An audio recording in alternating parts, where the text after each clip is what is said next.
Kita ikut lagi. Oke, kita lanjutkan yang tadi ya. Nah, jadi di usus besar ini gitu ya akan dilakukan dua proses. Yang pertama, dia akan mengatur kadar air sisa makanan gitu ya.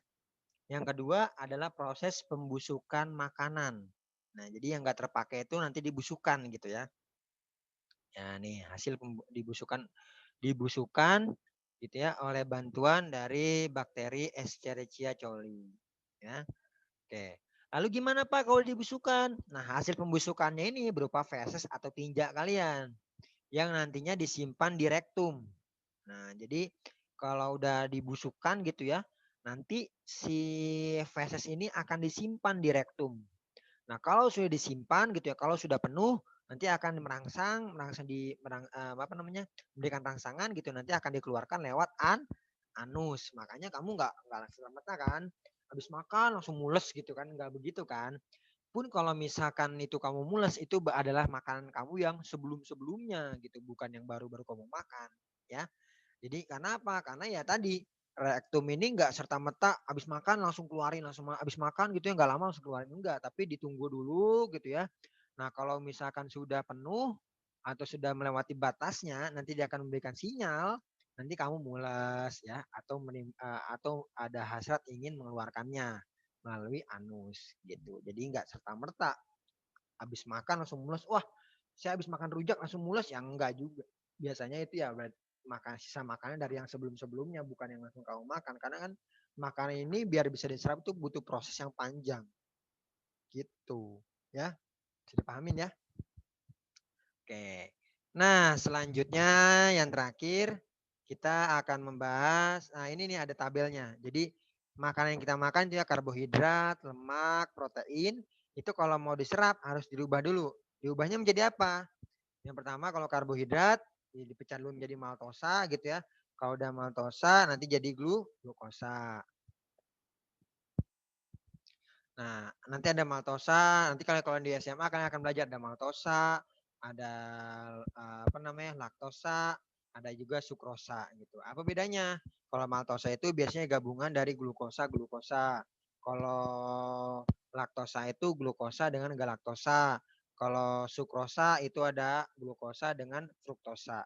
Jadi gabungan-gabungan. Jadi maltosa ini kalau maltosa ini masih gabungan ya. Kalau kalian lihat ada bacaan maltosa, sukrosa atau laktosa itu berarti dia masih gabungan antara dua unsur sederhana dari glukosa gini gitu ya. Nah, kalau mau diserap itu harus dirubah dulu menjadi glukosa. Nanti kalian akan belajar lebih spesifik lah. Kok bisa sih ada maltosa, ada sukrosa, ada laktosa itu gimana sih? Nanti kalian belajar di SMA. Nah, ini kalau lemak itu senyawa sederhananya adalah asam lemak dan gliserol. Jadi kalau mau diserap, dia harus dirubah dulu si lemak ini menjadi asam lemak dan gliserol.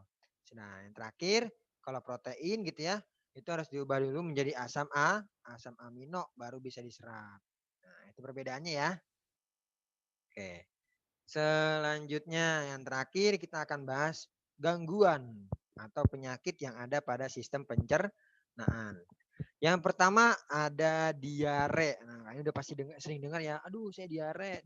Tapi kalian tahu nggak kenapa itu diare? Ya. Biasanya diare itu adalah gangguan karena terganggunya penyerapan air pada usus besar gitu ya. Biasanya di gangguannya ini disebabkan oleh bakteri atau kuman. Tuh. Yang kedua appendicitis. Nah, atau yang biasa juga disebut dengan radang usus buntu. Nah, pernah dengar ya? Sering ya usus buntu ya, ada bukan sering sih maksudnya sering kita dengar gitu usus buntu ini ya. Biasanya gangguan ini terjadi pada umbai cacing atau appendix. Tadi kan udah dibahas ya. Kalau di usus besar itu ada yang namanya appendix atau umbai cacing gitu ya. Nah, biasanya umbai cacingnya ini radang gitu sehingga harus dilakukan operasi kecil atau ringan gitu. Atau disebut juga biasanya dengan peradangan usus buntu. Nah, atau bahasa ilmiahnya appendicitis. Yang ketiga ada mah. Nah, ini sering banget nih orang-orang kita sering banget dengar di kehidupan sehari-hari ya. Oh, saya mengalami punya gangguan ini nih lewat penyakit mah gitu kan. Saya punya penyakit mah nih, saya punya penyakit mah nih, saya nggak bisa telat makan nih dan sebagainya gitu kan ya. Apa sih mah itu? Nah, mah itu adalah gangguan karena produksi asam lambungnya berlebihan gitu ya. Sehingga apa? Kalau misalkan apa namanya? Asam lambungnya berlebihan, akhirnya apa? Akhirnya mual dan perutnya terasa perih. Jadi kalau kalian lihat orang mah terus dia mual-mual gitu ya, kadang-kadang sampai kalau udah parah saya pusing gitu ya. Atau dia biasanya kalau masih gejala-gejala ringannya biasanya perih, perutnya berasa perih gitu ya. Nah, itu siapa penyebabnya? Nah, penyebabnya biasanya karena pola makan yang kurang teratur dan tidak tepat waktu. Jadi kalau misalkan makannya nggak teratur atau nggak tepat waktu gitu ya, nah itu biasanya rentan terkena penyakit MAH gitu, atau asam lambung yang berlebihan. Yang selanjutnya ada ulkus atau radang dinding lambung gitu ya. Nah, biasanya gangguan ini disebabkan oleh tingginya produksi asam lambung atau HCl dibandingkan dengan makanan yang masuk gitu ya. Makanya terjadi radang pada dinding lambungnya karena HCl itu sangat asam ya. Kalau tubuh kita kan pH-nya biasanya 7 ya. Jadi atau di netral gitu ya. Enggak asam, enggak juga basa. Nah, tapi kalau lambung ini asam gitu ya. Jadi kalau misal dia tuh dilapisi sama dinding yang tebal gitu ya sehingga asam ini enggak bisa keluar dari lambung. Nah, itulah lagi-lagi Allah menciptakan segala sesuatu dengan spesifik ya. Kalau kamu dikasih nikmat sehat itu benar-benar dimanfaatkan dengan baik ya. Karena apa? Karena ya memang kita punya tubuh yang diciptakan sama Allah sempurna itu. Maka juga tugas kita sebagai rasa syukur adalah menjaganya gitu ya.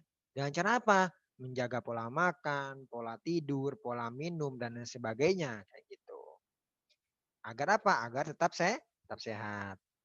Selanjutnya ada sembelit. Nah, ini sembelit nih yang sering kita dengar juga nih, ya. Biasanya itu karena penyerapan air di usus besarnya juga berlebihan. Jadi kalau misalkan tadi diare itu gangguan penyerapan airnya gitu ya. Tapi kalau sembelit ini penyerapan airnya terlalu berlebihan. Akhirnya apa? Akhirnya fesesnya jadi keras gitu ya karena airnya terlalu berlebihan diserap gitu. Kan susah kalau sembelit kan susah kan BAB-nya kan sakit keras gitu kan ya. Ya karena apa? Karena di usus besarnya airnya itu terlalu berlebihan diserapnya kayak gitu. Ada parotis atau gondong biasanya ini karena kelenjar parotidnya membengkak gitu ya. Yang menyebabkan gondongan kayak gitu yang di leher ya. Tuh. Selanjutnya soal latihan. Oke, nanti aja latihannya ya. Oke, itu aja. Silakan kalau ada yang mau bertanya gitu ya. Kalau mau bertanya silakan.